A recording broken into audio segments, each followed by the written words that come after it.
महाराष्ट्र में खराब सोयाबीन के बीज दिए जाने का मामला गर्मा गया है। इसको लेकर लातूर में महाराष्ट्र नवनिर्माण सेना के कार्यकर्ताओं ने जबरदस्त प्रदर्शन किया। किसानों की शिकायत पर कार्रवाई न होने से नाराज कार्यकर्ताओं ने लातूर के कृषि कार्यालय में तोड़फोड़ की। महाराष्ट्र नवनिर्माण किसान सेना के प्रदेश अध्यक्ष संतोष ने कृषि विभाग पर नकली बीज व्यापारियों और कंपनियों के खिलाफ कार्रवाई न करने का आरोप लगाया।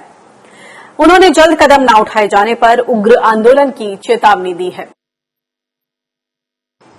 और इस खबर पर और ज्यादा बातचीत करने के लिए हमारे साथ किसान नेता विजय जावंदिया जी जुड़ गए हैं महाराष्ट्र से। विजय जी, स्वागत है आपका किसान बुलेटिन में। ये महाराष्ट्र नवनिर्माण सेना के कार्यकर्ताओं ने सोयाबीन के जो बीज फेल हुए हैं उस पर जो उनका गुस्सा है उसको निकाला है, अधिकारियों के ऊपर ऑफिस में तोड़फोड़ की है। इस पर आपकी प्रतिक्रिया क्या? इस तरह की चीजों से जो किसानों का नुकसान हुआ है, जो उसकी क्या भरपाई हो पाएगी? मुझे ऐसा लगता है कि किसानों के लिए आंदोलन कर रहे हैं तो अच्छी बात है, पर ये जो आंदोलन कर रहे हैं ये फिर इन्होंने लॉजिकल एंड तक के ले जाना चाहिए। ये किसानों की एक समस्या खड़ी होती है और फिर उस समय उस गर्माहट में कुछ आंदोलन किया जाता है और फिर बाद में सब ठंडा हो जाता है और किसानों के पल्ले कुछ लगता नहीं है। मुझे ऐसा लगता कि ये बीज खराब होने की बात इसके पहले भी हुई है। उस समय बीजेपी की सरकार थी, उसके पहले कांग्रेस की सरकार थी, पर किसानों को न्याय क्यों नहीं मिलता है? उसके लिए जो मूलभूत काम सब राजनीतिक पार्टियों ने करना चाहिए वो नहीं होता है।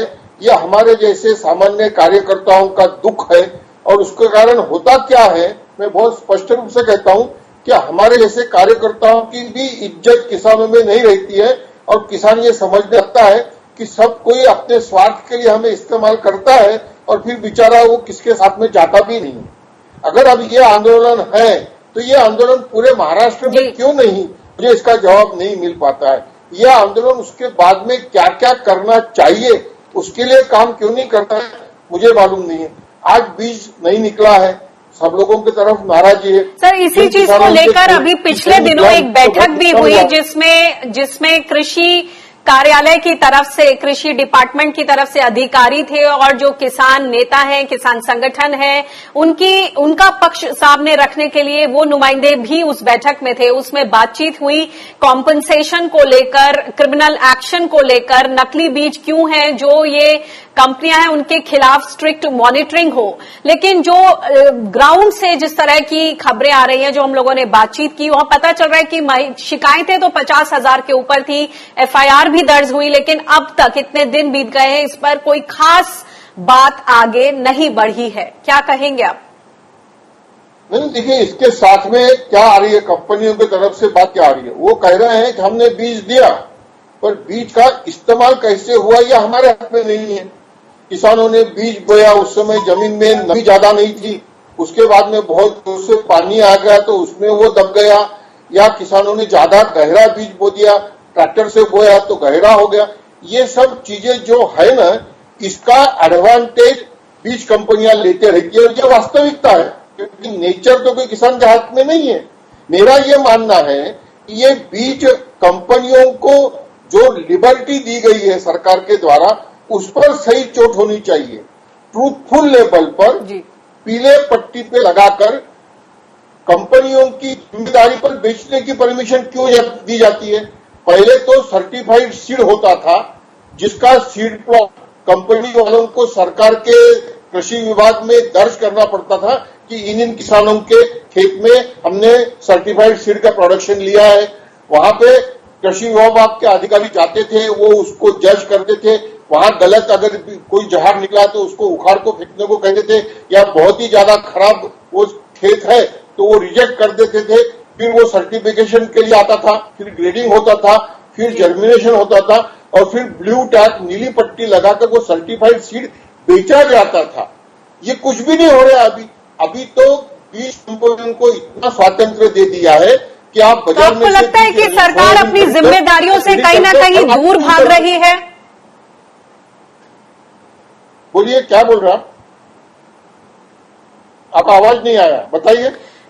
मेरा कहना है कि आपको कहीं लगता है कि सरकार अपनी जिम्मेदारियों से दूर भाग रही है? बिल्कुल सही बात है। मैं तो 100% बोलता हूं कि सरकार ने क्या किया है, अपनी सब जिम्मेदारी छटक दी है और सब प्राइवेट कंपनियों को छूट दे दी है। अब प्राइवेट कंपनियां तो अपना मुनाफा कमाने के लिए बात करेंगे ना। अब देखिए सोयाबीन का बीज जो है ना, ये जिसको स्ट्रेट लाइन बोलते हैं, ये बीज हर साल खरीदना नहीं पड़ता है। किसान अपने खेत का ही बीज बार बार इस्तेमाल कर सकता है।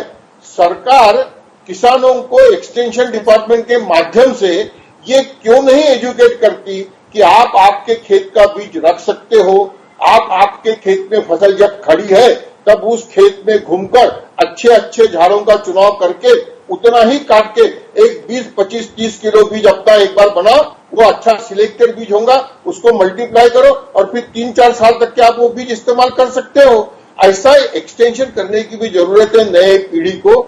ये किसानों के बीच में जब इन्होंने सरकार ने कृषि विद्यापीठों में रिसर्च बंद कर दिया, कृषि विद्यापीठों को रिसर्च में पैसा ही नहीं देते हैं, सब पैसा जो है उनके तनख्वाहों पे 7th पे कमीशन, अब 8th पे कमीशन, उस पर ही खर्चा हो जाएगा और प्राइवेट कंपनियों को खुद ही छूट दे दी है।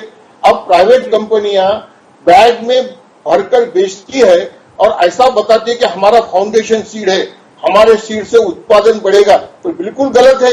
इस पे कहीं सरकार का नियंत्रण नहीं है कि ये फाउंडेशन सीड कहां पे बना है, किस बेसिक सीड से बना है, कुछ नहीं है। मुझे लगता है कि अगर आंदोलन कर रहे हैं कोई पार्टियां तो उन्होंने इस चीजों के ऊपर 1-2 साल काम करना चाहिए और हम किसानों के साथ में खड़े होकर इन चीजों को बदलने के लिए काम करना चाहिए।